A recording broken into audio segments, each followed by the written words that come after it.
Hello, everyone, and welcome to today's webinar, The Influence of the Mode of Deformation on Crystallization Kinetics in Nickel and Titanium through Experiments, Theory, and Phase Field Model. Before we get started, I'd like to cover a few housekeeping items. Sarma, if you would advance the slide for me, please. If you have a question, please submit it through the questions pane on your console. Any issues regarding connectivity and webinar viewing will be addressed immediately. We will attempt to answer any questions for the speaker at the end of the presentation. If we don't get to your question, we will follow up later via email after the webinar. Now I'd like to introduce the speaker for today's webinar. Next slide. Dr. Subramanya Sarma obtained his PhD from the Indian Institute of Technology, Madras in 1999. He was awarded the prestigious Alexander von Humboldt Fellowship by the Alexander von Humboldt Foundation in 2000 to do research at the Institute for Solid State and Materials Research in Dresden, Germany. Subsequently, he worked as a staff scientist at the same institute until June 2004. He worked on the development of textured substrates for coated superconductor applications. He joined his alma mater in the Department of Metallurgical and Materials Engineering as an assistant professor in July 2004. Sarma was awarded the Indo-US Science and Technology Fellowship in 2009 and spent a year at North Carolina State University in Raleigh, North Carolina. There he worked on mechanical properties of ultra-fine-grained and nanostructured materials. He became an associate professor in 2010 and a full professor in 2008. He has overseen the scanning electron microscope facility at IIT Madras since 2005. Now over to Sarma. Thank you, Jonathan, for the kind introduction, and thank you for the opportunity to present some of our research on the topics related to texture and microstructure and recrystallization and so on. So before I commence my talk, I would like to acknowledge the funding agency who have supported this work, Department of Science and Technology, as through a project. And this work is a part of a PhD thesis and a bit of it from a master's thesis of my former student, Dr. Atreya and Mr. Mukil. And this is in collaboration with, especially the modeling part was in collaboration with Srikanth, my colleague in the Department of Engineering Design, and Professor Sachin Suvas, who has helped us with the processing of the materials for this related to this work. So let us get started. The motivation of this research was briefly, I will give the outline, the introduction and experimental details, and the microstructures in nickel and titanium, especially the deformed microstructure, which we analyzed through EBSD, and then the detailed studies on the kinetics of these deformed samples. And we also discussed a little bit about the mean field and phase field modeling and summary.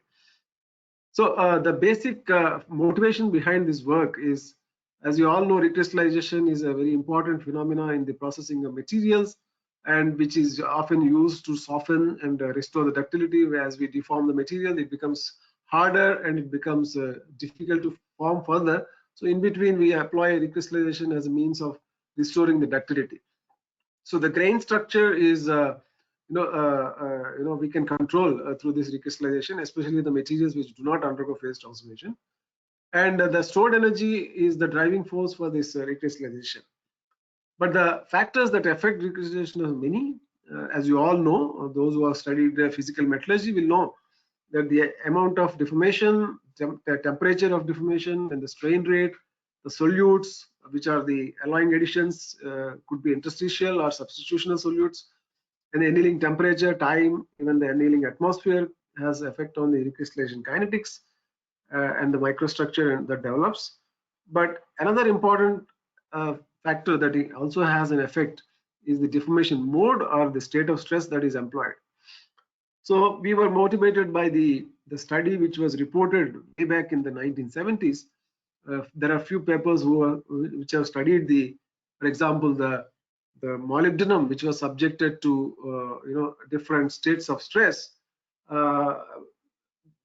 Extent of deformation was kept constant, that is the equivalent strain, we can call it.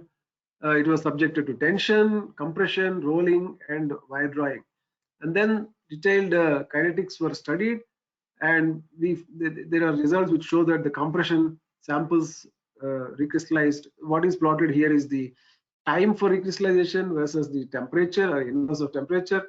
So as you can see that the compression samples, compression tested samples recrystallize much slower compared to the tension samples, whereas the drawing and rolling were in between.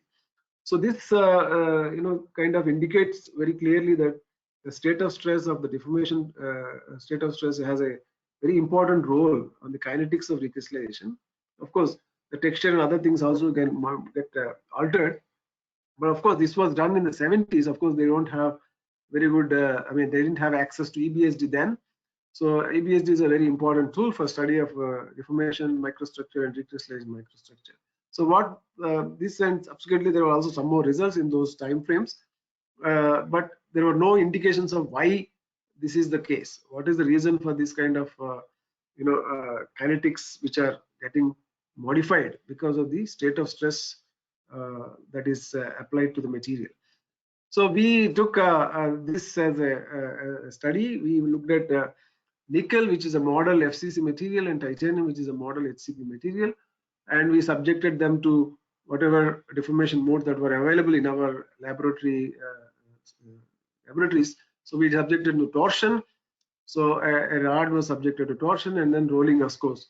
A small sample was taken out and subjected to rolling, and then detailed analysis was done, performed on the starting microstructure. For example, what you see is it's a commercial purity nickel, which is starting grain size of 35 microns. This is the EBSD inverse pole figure map, which shows kind of random texture, grain size of 35 microns, and it was subjected to rolling strains of 1.6. Von Mises equivalent strain we have taken because that is the most conveniently available equivalent strain measure right now. And then free and torsion was performed up to 2.65. Of course, as you all know, torsion, the strain varies across the cross section from the center to the periphery. So we have different strains. The maximum strain was 2.65. And then these are annealed at different temperatures to get the kinetics. And then similarly, it was a commercial pure titanium was selected, and then the starting grain size around 28 microns. Again, the rolling was subjected to 0.5 and the torsion was 0.5 because after that the sample failed. So we couldn't go beyond this strain. So we have kept the limit at 0.5, whereas nickel could be subjected to much higher strains. Again, these were annealed at different temperatures after some preliminary studies. So these are all the experimental details. Now we'll come to the results. So a detailed high resolution microscopy EBSD was done on the compression tested samples, the rolled samples, and the torsion tested samples. So the strains were carefully selected by measuring the radius and then correlating to the microstructure what is obtained. So the starting microstructure, and then you see after compression there are strain gradients and a lot of internal deformation has taken place. Similarly after rolling and after torsion. Of course, the microstructure grain size distributions were all analyzed. The coordinates for the analysis EBSD was given here. This is the compression direction. So we have taken along the CD, TD plane. Similarly, for the rolled samples, we looked along the RD and D plane. And for the torsion samples, we took along the RZ plane. So now, important thing is how do we analyze the quantitative measures for understanding the amount of strain or stored energy inside the material. So we use the simplest form that is commonly used, that is the kernel-based approach or grain-based approach like Gauss we have used. So the idea is if Gauss is less than 2 degrees and then it is recrystallized, and if it is more than 2 degrees, it is deformed. These measures are very widely used in the literature, so we more or less followed the same approach to understand the extent of recrystallization in a material. And then, of course, for stored energy estimation, we use the kernel-based approach. So CAM, most of you may be familiar. CAM is the average of the misorientation across a grain, and then with a set limit of 5 degrees, so we can get the internal strains or stored energy inside the materials. Of course, we can correlate it to the dislocation density and stored energy through these expressions, where theta is the mean CAM value in a given microstructure at a given location. So shear modulus, Burgers vector, and step size also go into the equation. So we use this expression for estimating the cam inside the material. So now what you see is the variation of the cam as a function of deformation mode. So what you see here is the uniaxial compression, which is the this black square here, and then the rolling, and then the rolling to different strains 1.6 and 2.65, and then the torsion. Again, we looked along the radius, so we have analyzed at different strains 1.2, 1.6, 2.6. What you see here is that as you go from uniaxial compression to rolling to torsion, there is a increase in the cam. Distribution shifts to the right, so the mean cam value increases and it shifts to the right. So we, using this expression which I showed earlier, we calculate the stored energy for different modes of deformation for a given equivalent strain. So what you see here is that uniaxial compression at this strain 1.2, whereas torsion has much higher strain. Comparing this, similarly compared to rolling, torsion has much higher strain energy or stored energy, and similarly at 2.65 also the torsion samples have much higher strain inside or stored energy inside the material. This is important because, as I already mentioned, all of you may be aware that stored energy is the driving force for recrystallization. So more the stored energy, we expect recrystallizations to be faster. But of course, this is as far as the growth is concerned, but nucleation is also important. So to identify nuclei, because nuclei, it's rather well accepted and widely believed that the nuclei for a recrystallization are more or less present inside the deformation microstructure. This is unlike the solidification scenario where new nuclei have to form from a liquid band.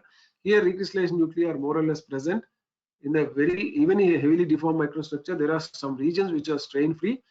As you know, recrystallization nuclei are relatively strain free. So to identify the strain free nuclei, we did very high resolution maps with step sizes of about 30 to 50 nanometers, and looked at Gauss less than 2 degrees. This is 90% rolled nickel. And then you see these red regions are more or less the regions which are less than 2 degrees. So these are potential nuclei. And then what we did is we looked at the same sample after annealing for 600 degrees for 6 minutes, and we saw that the regions which are identified as nuclei, they're all growing. More or less every nuclei that we identified is growing. Okay, this is a partition map of Gauss less than 2 degrees, and this is the IPF map corresponding region. So the grains, what we identified as nuclei, are certainly growing after annealing. So this gives us the confidence that this measure of Gauss less than 2 degrees can be safely used to estimate the nuclei from high resolution EBSD maps. So after establishing this, we went on to do detailed mapping and then identify the nuclear density. That means number of nuclei per unit area. So what we plotted here is the nuclear density for different modes of deformation. So as a function of equivalent strains. So what you clearly see here is that the torsion samples not only have higher stored energy, as I showed in the previous slides, also have very high nuclei density nuclei per recrystallization nuclei. So when I compare to the rolling and uniaxial compression, so they have high stored energy and high nuclear density. So which tells us that they are likely to recrystallize faster because more number of nuclei and higher driving force, that is stored energy. Not only that, we looked at the misorientation distribution maps, the grain boundary character distribution. So we see that the torsion samples have also relatively higher fraction of high angle boundaries. You can see here, this is an inset magnifying or zooming into this region, high angle boundaries between 20 to 60 degrees. So the torsion samples at the highest strain have the highest fraction compared to the others of high angle boundaries. So we have established that we have high stored energy as shown here, high stored energy for torsion, high nuclear density, and high fraction of high angle boundaries. So all of these factors tell us that the kinetics of torsion samples will be there relatively faster compared to the other deformation modes. So so coming to the similarly, we also analyze the microstructure of I will come to the recrystallization a little later, but we are looking at deformation microstructure of titanium, another HCP, model material of HCP. So this is the starting texture of the starting microstructure and texture of the titanium. So after rolling up to a strain of 0.5, you see a very high fraction of refined grain refinement, and a lot of twins are also seen, deformation twins. Whereas this is the microstructure of the torsion samples. Okay, so rolled samples have higher, finer grains or more grain refinement compared to the torsion samples. And we did, the grain size distribution also is analyzed. We can see that the torsion rolled sample has much finer grain size distribution. That is, you see here the red samples here, and also the number density of the twins also are there. You can see that the rolling forms contraction twins and extension twins. You can see here after zooming into these regions here. So in rolled samples, more grain refinement, higher boundary number density, and higher twin fraction. Okay, so this is because titanium is highly anisotropic, and the orientation, the starting orientation, what you have has an important role in what kind of deformation modes are activated. So in this case, the twinning is activated, because of which rolling activated twinning. That's why it caused a significant grain refinement in titanium compared to torsion. So looking at the deformation microstructures, we have applied the same criterion, that is CAM for identifying the stored energy and potential nuclei through Gauss. Similar, whatever we applied, we have used for nickel, same thing is used here.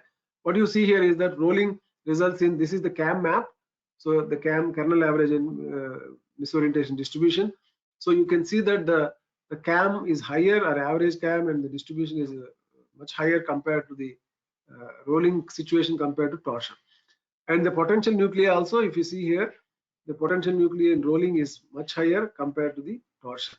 So what we see is that rolled samples have higher nuclear density and higher stored energy. So now in the titanium, we should expect that recrystallization will be faster in rolled samples compared to the torsion samples. This is opposite to the situation we observed in the nickel. So depending on the material and the deformation modes, the kinetics of the deformation microstructure, and consequently the the kinetics of recrystallization will be altered.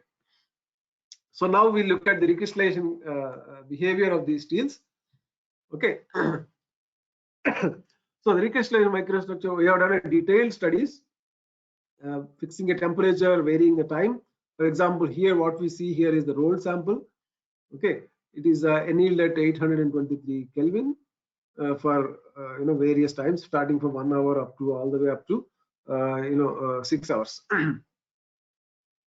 Okay, so now sorry, 8 hours. So what you see is, this is the deformation microstructure after annealing, the recrystallization microstructure, or the microstructure after annealing for 1 hour at this temperature. So you see, again, we use the Gauss to partition the recrystallized grains. You have a small fraction of the recrystallization occur, but relatively deformation microstructure is still evident from here. As the time increases for 2 hours, 4 hours, and 8 hours, you can see the fraction of recrystallization increases. So that is how the kinetics were established for various temperatures and times using this kind of methodology. We see here torsion deformed samples. We subjected this is rolled sample, this is torsion sample of nickel. So in the as deformed sample, after annealing for about 450 seconds, you see a small fraction of recrystallized change, but as the time increases, for example, this is 600 seconds, and this is 1200, this is 1 hour. So what took, you can see almost the 100% recrystallization here at 1 hour. What took 8 hours for in the rolled sample to recrystallize at a strain of 1.6, the same sample or equivalent strain of 1.6, the torsion samples recrystallize within 1 hour. So that means the kinetics are 8 times faster, more or less, in the torsion samples compared to a rolled sample for an equivalent strain of 1.6. So now we have done a detailed analysis at different temperatures. You can see here rolled at 823 Kelvin, rolled at 845 Kelvin, annealed at 823 848 and 873. That is the black, red, and the green symbols here. The kinetics are plotted. That means as a function of time and how the fraction, volume fraction, or area fraction of the recrystallization occurs. So you can see it's a sigmoidal curve with a nucleation and then the growth following typical recrystallization behavior. If you look at the torsion samples under identical annealing conditions, recrystallization more or less reached complete within 1 hour or so. Okay, so so that you can clearly see that the recrystallization kinetics are enhanced or are accelerated because they depending on the deformation mode that was applied to the material before. So now we will look at the recrystallization microstructure in titanium. So again, the rolled samples are shown here. You have the rolled sample subjected to annealing at 848 K for 600 seconds to 1 hour. That is 3,600 seconds. So that as the volume fraction or area fraction increases, it reaches almost 98% recrystallization after 1 hour. So similarly, this is the recrystallization kinetics for torsion titanium. You can see that at 848 K, it takes almost 24,000 seconds, which is almost equivalent to 8 hours roughly, slightly less than 8 hours to completely recrystallize. Okay, so this is what we expected or we anticipated based on the stored energy and nuclear density, that the kinetics of torsion samples in titanium are likely to be slower compared to the rolled samples. You can see the rolled sample within 1 hour, everything got recrystallized. So these are the recrystallization kinetics for titanium, again at different temperatures, 848, 873, and 898. And the kinetics are faster in rolled samples. You see here that is black, red, and green. These are the ones here which are faster compared to the torsion samples. So we have experimentally also validated that the kinetics are dependent on the mode of deformation that is employed, which in turn is governed by the nuclear density and the stored energy that is incorporated into the microstructure during deformation. Now, having done the experimental analysis, we went to understand the mechanisms, or can we capture this through modeling. So we developed mean field and phase field models to understand the kinetics and of nickel and titanium. So the mean field model is a very simple model. We assume that strain field nuclei are present in a deformed matrix. Okay, and the radius, the critical radius for the strain field nuclei are related to the grain boundary energy, which we assume to be about 0.79 joules per meter square. It is again available in the literature. We have taken that value. And E stored energy is the stored energy in the deformed condition. Of course, the assumptions involved in the modeling are uniform distribution of nuclei, same size, no new nuclei form during recrystallization. And the stored energy also uniform. There is no heterogeneity in the stored energy, and we can predict up to the impingement, that is 70%. When all the grains impinge, no further recrystallization can occur. That is around 70%. One can calculate it to be. But if you look at the actual stored energy map, you can see the color code is, the blue ones are low stored energy, low CAM, whereas the other red color is the highest. So you can see that the actual assumptions are quite a bit away from the actual scenario. But for a modeling simple approach, we have gone ahead with this.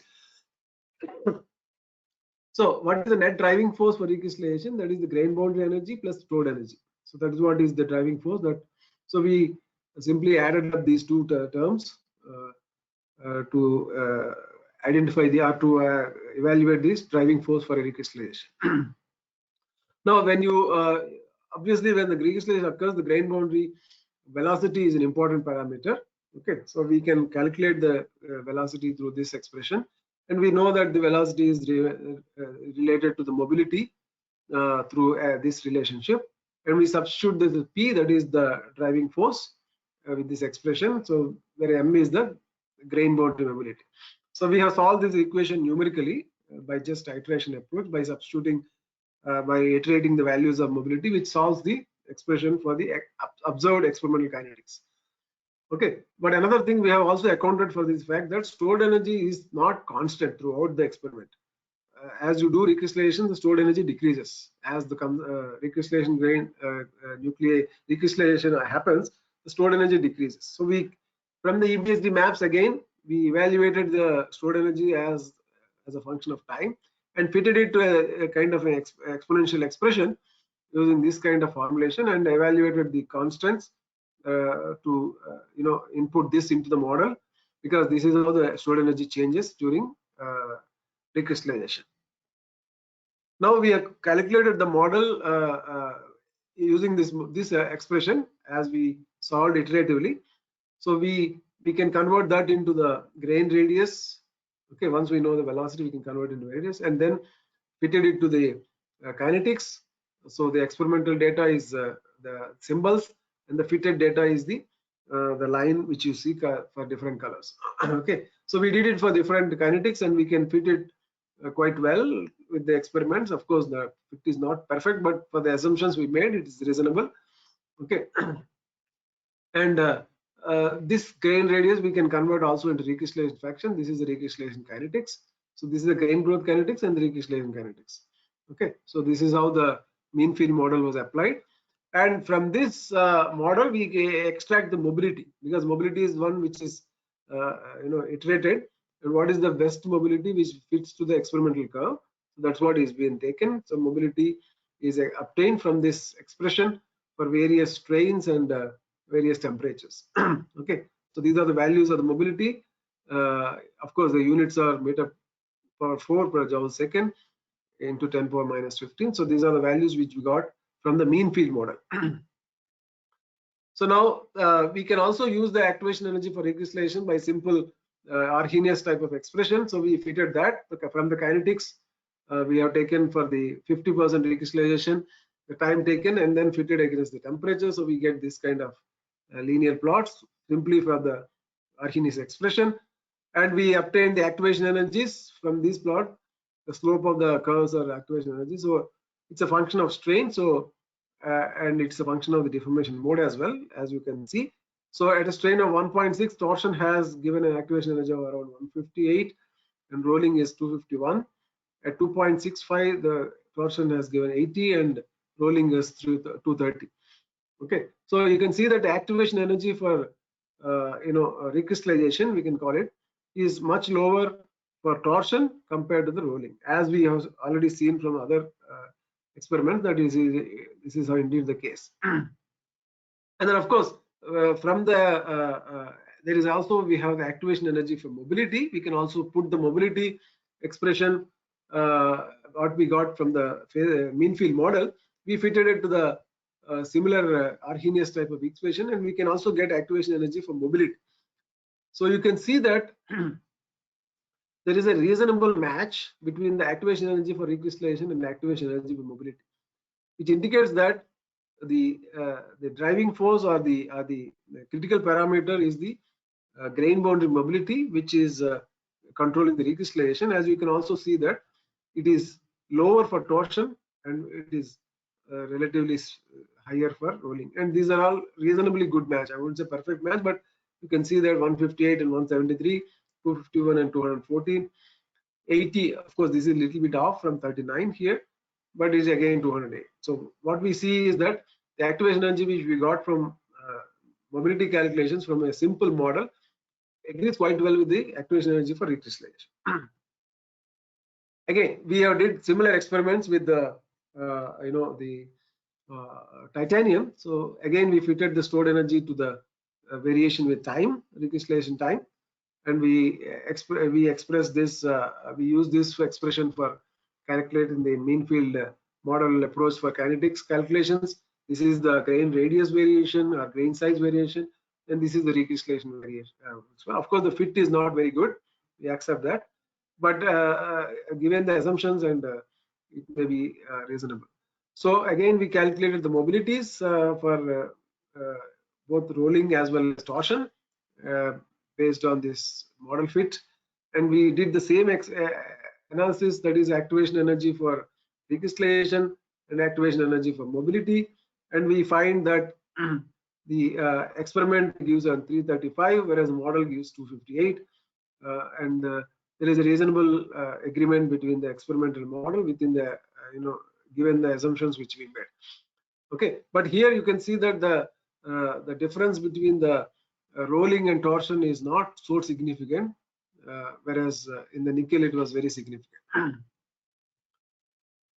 So now we developed a phase field model which can predict the recrystallization kinetics all the way up to the full full recrystallization, not stop at impingement.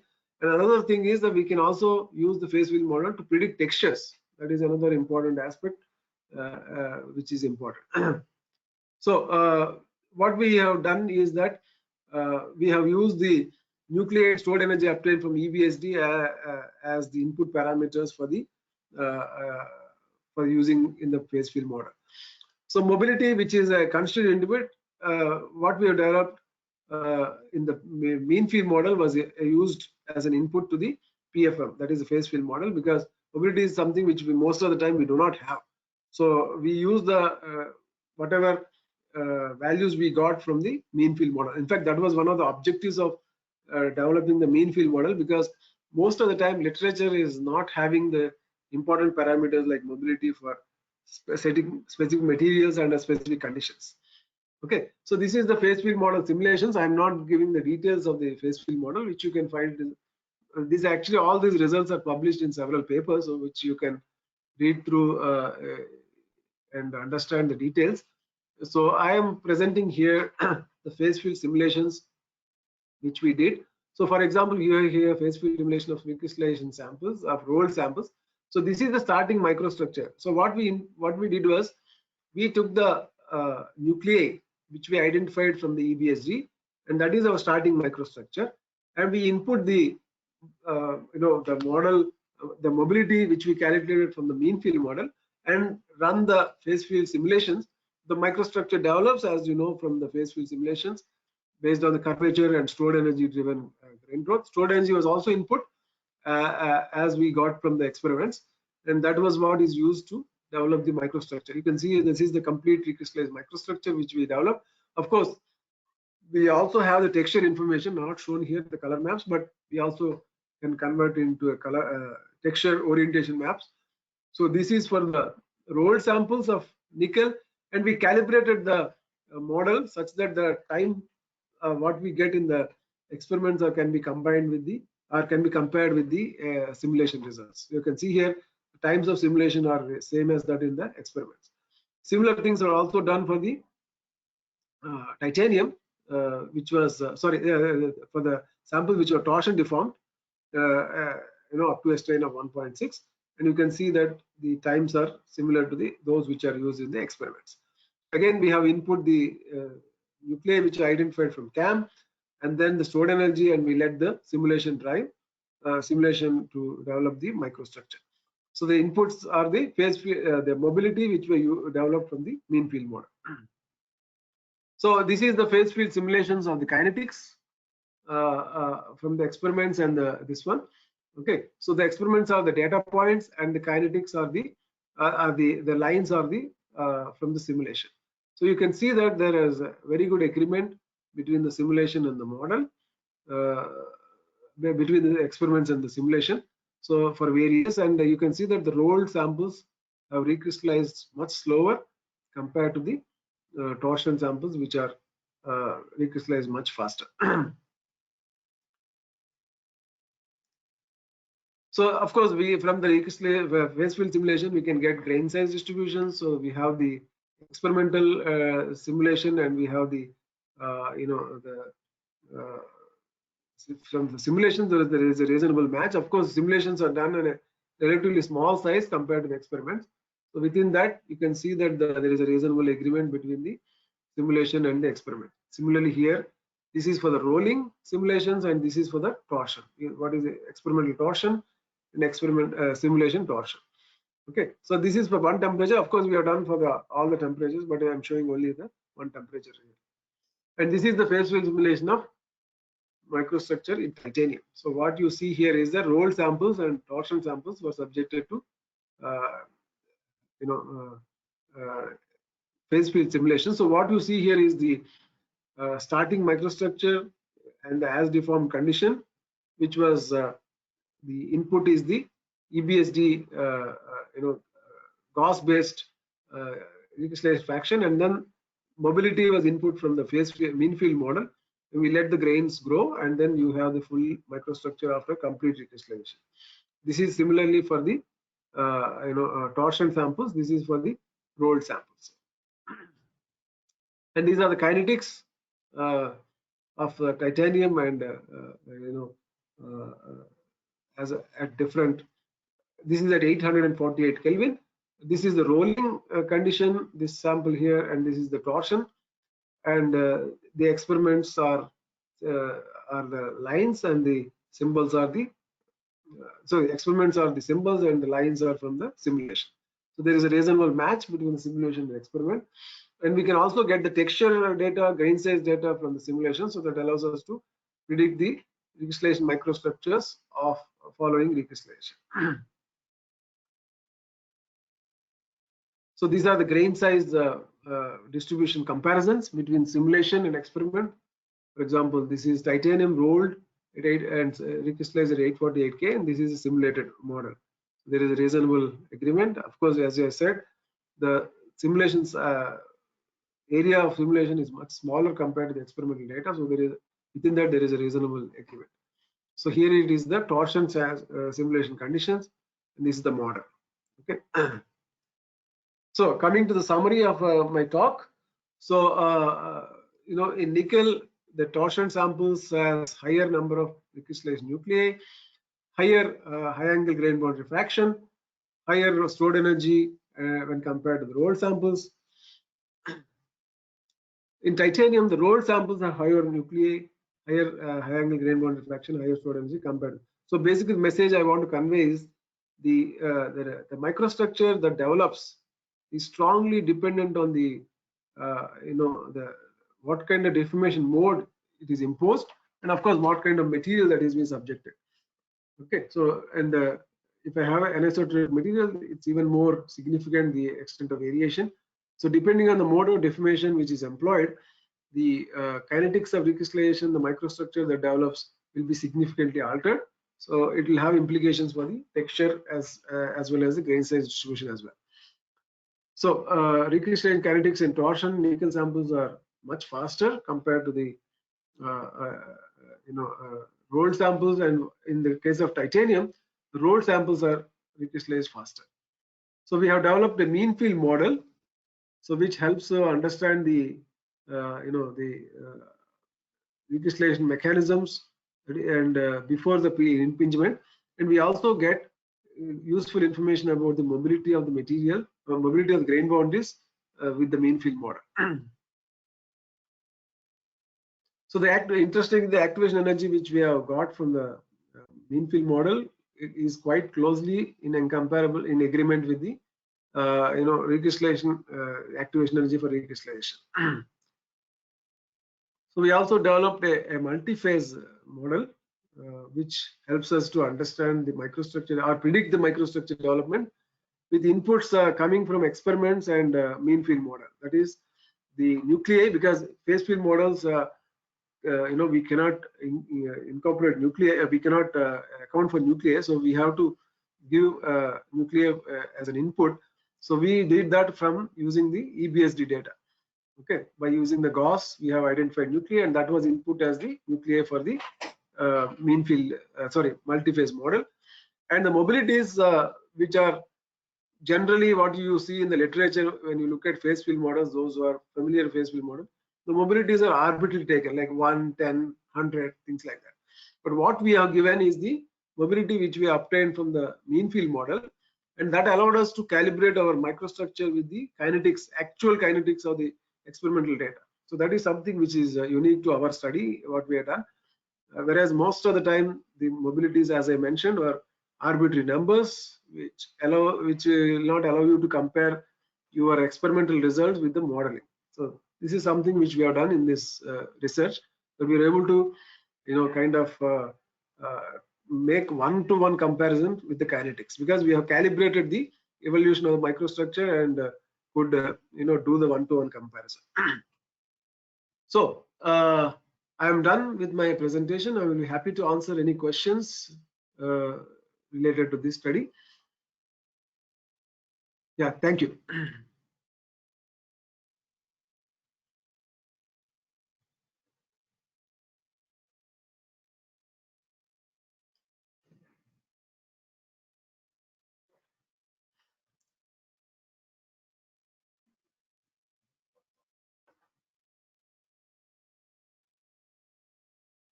So there is a question.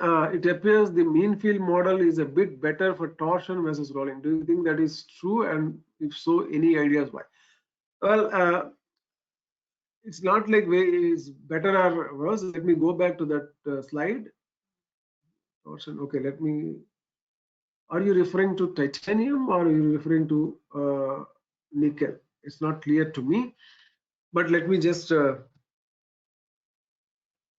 go back to the mean field model.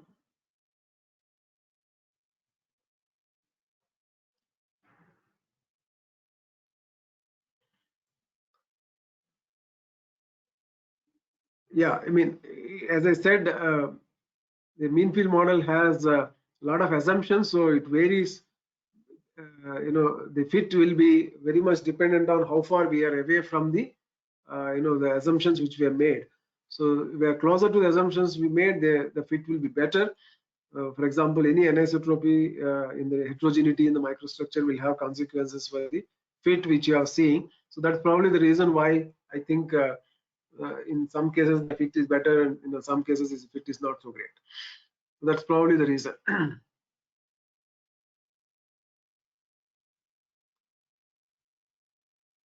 So any other questions? Yes, Summer, there were several that came in. Okay, okay, I went by.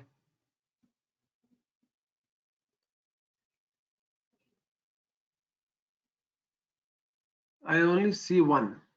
I saw only one question. Okay. I'm not sure why they didn't come through you. I'll just read them off if that's okay. Yeah, that is fine. That is fine. Go ahead. Yeah. From a theoretical perspective, why would we expect GB mobility to be affected by the loading mode? It is not as if the GB mobility is affected. It is the mobility is not being affected. Mobility is a constant. It is a function of the grain boundary structure, I would say. But what we got is the average mobility. Please remember, what we are getting is the average mobility. So the mobility is a function of the grain boundary structure, I would say. So it is not as if the mobility is getting changed. It is the fact that the loading mode or the mode of deformation is having influence on the type of microstructure which is being developed. So that is getting change in the kinetics. The mobility is a material parameter, I would say, or the structure parameter. So mobility is not getting changed. Okay. The next one, in the phase field simulations, do you get the full texture ODF, or do you just get the partial texture? That's the crystal direction aligned with the sample direction, which is the IPF. You can get the full texture provided you simulate a very large, if you want to get the comparison with the ODF full section, you should simulate probably 10,000 grains in your microstructure. So if you have a large computing power and if you can run the simulation for long enough time, so you should be able to get the full texture. We have done smaller because of the limited computing time we had. But the idea can be extended to large area simulations, which allow you to get the full texture. And another important parameter I think I want to mention here is, if you want to simulate large texture, your EBSD of the deformed microstructure should also be large, because you need to get the nuclei density and nuclei distribution, which you have to incorporate into the phase field model. So you need to do a large area scans for the deformation microstructure as well. Okay. Can you comment on the recent work, the paper I believe you quoted there was that grain boundary velocity and curvature are not correlated in nickel polycrystals. It said the comments on the assumption that the velocity is not always proportional to GB curvature in nickel polycrystals based on 3D XRD HEDM experiments. Could you specifically comment on any assumptions in the modeling that needs to be addressed given this recent finding holds true? Yeah, that's an interesting observation. Of course, this is not directly related to what we are saying, but in microstructural evolution, we all assume the phase field model actually is based on that the driving force is the curvature. Of course, stored energy is an additional driving force, but the main driving force for microstructure is the curvature. Now, these results say that they are not correlated, that the driving force is not correlated to the curvature. So that is something which is kind of very strange result, I would say. And we are also, in fact, today afternoon also I was discussing because we do work on these kind of things. So we are still not clear what exactly that means or that implies for understanding the microstructure evolution. Because till now, whatever literature you have seen over the last decades, the all assumption is that curvature is the driving force for microstructure to evolve. Now, the moment you say it's not correlated with the curvature, then something is quite off. So we have to look into it. It's not. I don't have a correct answer for that. Okay. We are also perplexed, puzzled by that result. Okay. The next one, in the texture simulation, did you find a strong correlation between the stored energy with texture or grain boundary mobility with texture? Actually, the texture is controlled by the nuclei which are there. Okay, and because the mobility we have given the average mobility, so we don't have anisotropy in the, we didn't introduce the anisotropy in the mobility in our simulations. We gave an average mobility, which is what we get from the mean field model. So the mobility is not driving the texture development here, it is the nuclei. So if you have strongly textured nuclei, that means one orientation is strongly present in the nuclei, then you will end up with a strong what should I say, textured at the end of recrystallization. For example, some of you may be familiar, the cube orientation which develops in some of these heavily rolled and annealed nickel, for example, the nuclei are supposed to be cube. So cube orientations are kind of preserved.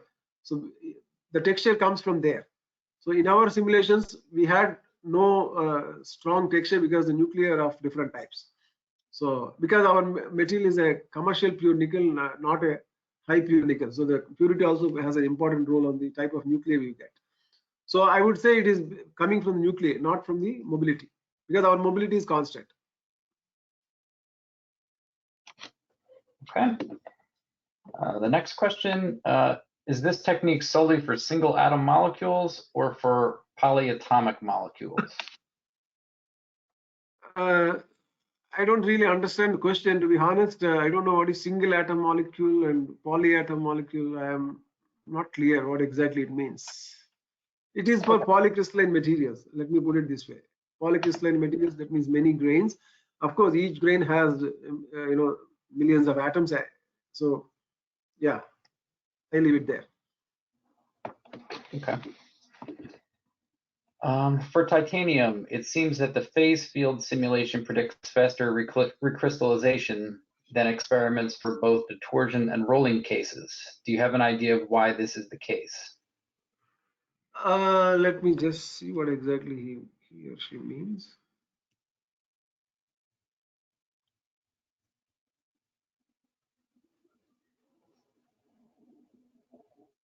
Yeah, so please remember the input into the recrystallization phase field model is the average what should say grain boundary mobility. So any deviations from that could have implications for the anisotropy. In that we have not accounted for that, any anisotropy, and titanium is expected to be very anisotropic in terms of its properties. So maybe that is the cause. There is an anisotropy which we have not accounted for in this model. Okay, I think we have time for 2 more questions. Could you determine the mobility by fitting the phase field model to the experiments rather than the mean field model? Yeah, it can be done. I think it can be done. I am not the expert in phase field model, but I think it can be done. But it requires, again, iterative process. Yes, possibly it could be done. Since we have no idea about what kind of range to start with, so we have done the mean field model, but it possibly can be refined using the phase field model. Okay, and the final question, the match of the phase field simulation with the recrystallization kinetics were pretty good. Do you think the differences are more due to experimental uncertainties or in the model? I would say it's probably the model because as I mentioned a couple of times, the mobility what we got is an average mobility from a very simple mean field model. So there could be variations in there could be uncertainties there. So that's probably the more of the reason. Experimental we have done multiple times. You can see error bars are there on all the data points. A lot of area was covered. A lot of data was generated. So I wouldn't say too much of uncertainties in the experiments, but mostly the mobility uncertainty, which and the anisotropy, if at all it is there, that probably has more role in how good is the fit. Okay, I think that's all the questions we have for today. Okay, that's great. Thank you so much. We appreciate you coming on and helping us with this. It was a great presentation. Anyone who we didn't get to your questions, we will answer via email. And I think that's it. Thank you again, Sarma. Thank you. Good night and have a nice day. Take care.